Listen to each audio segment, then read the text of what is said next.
पिछले वीडियो में हम प्रश्नावली 9.1 के क्वेश्चन नंबर 1 को देख चुके थे। इसमें हम क्वेश्चन 2 को देखेंगे। क्वेश्चन नंबर 2 में क्या कह रहा है वो देखिए। वीवीआई क्वेश्चन है और जब हम एग्जाम दिए थे तो उस समय यही क्वेश्चन आया था और वो भी 5 नंबर के लिए आया था। आता है ये सब 5 नंबर में एक क्वेश्चन जरूर आएगा। ठीक, क्वेश्चन देखिए कि आंधी आने से एक पेड़ टूट जाता है। आंधी आने से एक पेड़ टूट जाता है और टूटा हुआ भाग इस तरह मुड़ जाता है कि पेड़ का शिखर जमीन को छूने लगता है। पहले इतना हम कर लेते हैं। कह रहा है कि आंधी आने से एक पेड़ टूट जाता है, तो पहले तो एक पेड़ होगा, ये मान ले रहे हैं कि हमें क्या है, पेड़ है। यहाँ तक इसका पेड़ है। ठीक, आंधी आया और इसका एक भाग जो है ऊपर से है ना वो उतना टूट गया, यहाँ से टूट गया। हम इसका नाम दे दे रहे हैं, इसका ए नाम दे दे रहे हैं, इसका हम बी नाम दे दे रहे हैं और इसको सी नाम दे दे रहे हैं। ठीक, नाम आप अपने अनुसार कुछ भी दे सकते हैं। इतना भाग जो है ऊपर में ये वाला टूट के ज़मीन में गिर गया, तो इधर थोड़ा सा हम बड़ा कर ले रहे हैं। ठीक, ये इतना जो भाग है टूट के ज़मीन पे गिरा, ज़मीन पे गिरा ना तो ऐसे गिरा कि ज़मीन में ठेक गया, यहाँ पे ज़मीन पे आके ठेक गया। तो ठेका होगा तो ये ज़मीन है, इतना मान लीजिए यहाँ पे आके टच कर गया। ये वाला जो भाग है टूट के आके इधर गिर गया और जो इतना गिरा यहाँ पे आके टच कर गया। वहीं बोला है यहाँ पे क्वेश्चन में भी, क्वेश्चन में बोल रहा है क्या, यहाँ फिगर रख देते हैं। कह रहा है कि आंधी आने से एक पेड़ टूट जाता है और टूटा हुआ भाग इस तरह मुड़ जाता है कि पेड़ का शिखर जमीन को छूने लगता है। तो पेड़ का शिखर मतलब शीर्ष वाला भाग जमीन को आके छूने लगता है और इसके साथ 30 डिग्री का कोण बनता है। 30 डिग्री का कोण बनता है, मतलब यहाँ पे कह रहा है ना वो कि 30 डिग्री का कोण बनता है। ठीक, इतना आगे बोला है 30 डिग्री का कोण बनता है। पेड़ के पाद बिंदु की दूरी, पेड़ के पाद बिंदु मतलब पैर वाला बोला जाता है। जैसे पेड़ था तो इसका पाद बिंदु यानी पैर यहीं पे होगा, तो पेड़ के पाद बिंदु से दूरी जहाँ पेड़ का शिखर जमीन को छूता है, जहाँ पेड़ का शिखर जमीन को छूता है, मतलब यहाँ से यहाँ तक की दूरी कह रहा है। यहाँ से यहाँ तक की दूरी 8 मीटर है। कितना मीटर है? 8 मीटर। ये हो गया 8 मीटर। उसके बाद क्या बोला है? 8 मीटर है। पेड़ की ऊंचाई ज्ञात कीजिए। मतलब हमको अब इसमें बताना है कि जो हमारा एक पेड़ है, पेड़ हमारा BC, इसकी ऊंचाई ये वाला H कितना होगा।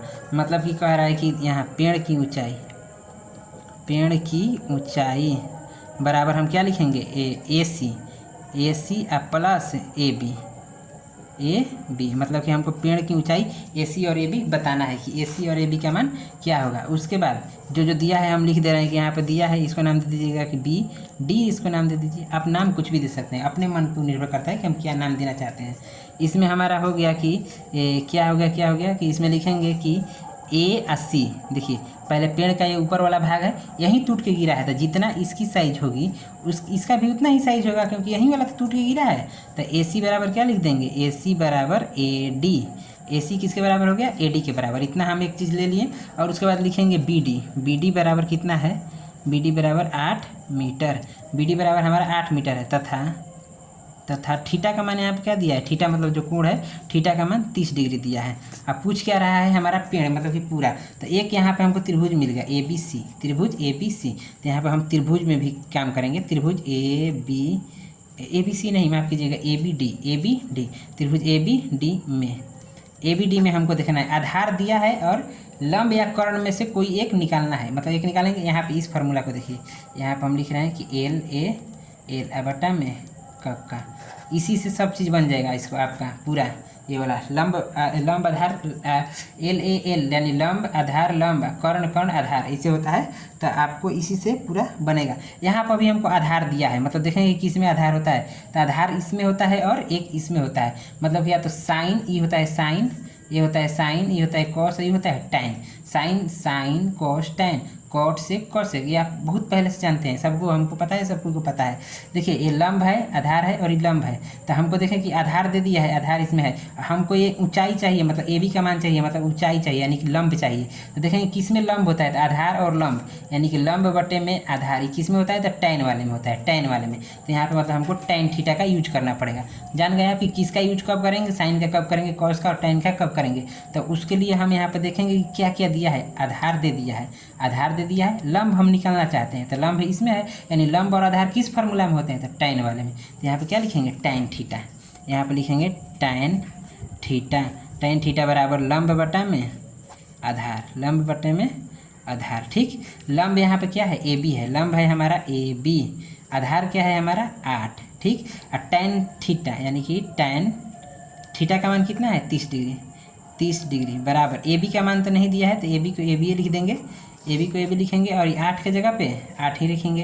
टैन 30 डिग्री का मान कितना होता है, यहाँ पे देखिए इधर बना दे रहे हैं हम, यहाँ से चलेगा। अब tan 30 डिग्री का मान होता है 1/√3, इतना बराबर 1/√3 बराबर हम लिखेंगे। यहाँ के बाद वहाँ चले हैं 1/√3 बराबर ए बी बटा में 8, क्रॉस मल्टीप्लाई हो जाता है, 8 का 1 में गुणा होगा तो 8, और बटा में √3 है तो √3 ही छोड़ देंगे। इधर में क्या हो गया ए बी का मान इतना हो गया। और एक चीज़ आप बेसिक क्लास में भी पढ़े होंगे, 9th में भी पढ़े होंगे कि नीचे में रूट को नहीं रखा जाता है, उसका परिमेयकरण कर दिया जाता है। देखिए कैसे, 8/√3 तो ये पहले से नीचे वाला ऊपर भी गुणा कर देंगे और एक बार नीचे भी गुणा कर देंगे, इसे बोला जाता है परिमेयकरण। और इधर है ए बी, तो ए बी छोड़ देंगे। अब देखिए 8 का इसमें गुणा होगा तो ये हो जाएगा 8√3, और बटा में √3 का गुणा होगा तो रूट गायब हो जाएगा और बच जाएगा केवल 3। ये हमारा मिल गया ए बी का मान। तो इसको एक डाउन कर लीजिएगा, नोट डाउन कि ए बी का मान हमको मिल गया, यानी कि ए बी ई वाला चीज़ हमको तो मिल गया। अब हमको ई वाला मिल जाएगा तो हमको पेड़ की ऊंचाई मिल जाएगी। तो हम ई वाला निकाल नहीं पाएंगे, लेकिन ये वाला निकाल सकते हैं क्योंकि इसके बराबर ई वाला है। और जब हमको ए डी मिल जाएगा तो हमको ऑलरेडी ए सी मिल जाएगा, तो हम इसी त्रिभुज की सहायता से अब ए डी निकालेंगे। तब लिखेंगे पुनः त्रिभुज ए बी डी में, ए बी डी यानी इसी त्रिभुज में हमको ये मिल गया। इसको छोड़िए, रूट में है, इस पर ध्यान मत दीजिए। अभी आधार है, अब हमको कर्ण चाहिए, मतलब कि आधार और कर्ण में रिलेशन देखना है। तो आधार और कर्ण किस में होता है? आधार और कर्ण होता है कॉस में। आधार और कर्ण किस में होता है? आधार और कर्ण किस में? तो ये साइन कॉस में होता है। तो यहाँ पर क्या लिखेंगे? कॉस थीटा बराबर, कॉस थीटा बराबर हो जाएगा आधार बटा में कर्ण, आधार बटा में कर्ण। यहाँ पे देखिएगा आधार बटे में कर्ण। आधार का मान कितना है? आधार का मान यहाँ लिख दे रहे हैं हम कि कॉस थीटा के जगह पे लिखेंगे 30 डिग्री। और आधार का मान है 8। और कर्ण का मान हमको कर्ण ये नहीं पता है, तो कर्ण लिखिए ए डी डिग्री है। cos 30 डिग्री का मान होता है √3, यहाँ से कि इसका मान होता है √3 और बटा में 2, अब बराबर हो जाएगा 8 बटा में ए डी, 8 बटा में ए डी। यहाँ पे 8 बटा में ए, इसी सब रचना का क्वेश्चन है, इसी पे थोड़ा सा पेज बचा, इसी पे करा दे रहे हैं। 8 बटे में ए डी, इधर गुणा करेंगे √3 ए डी, √3 ए डी इधर हो गया, इधर में गुणा होगा तो 16।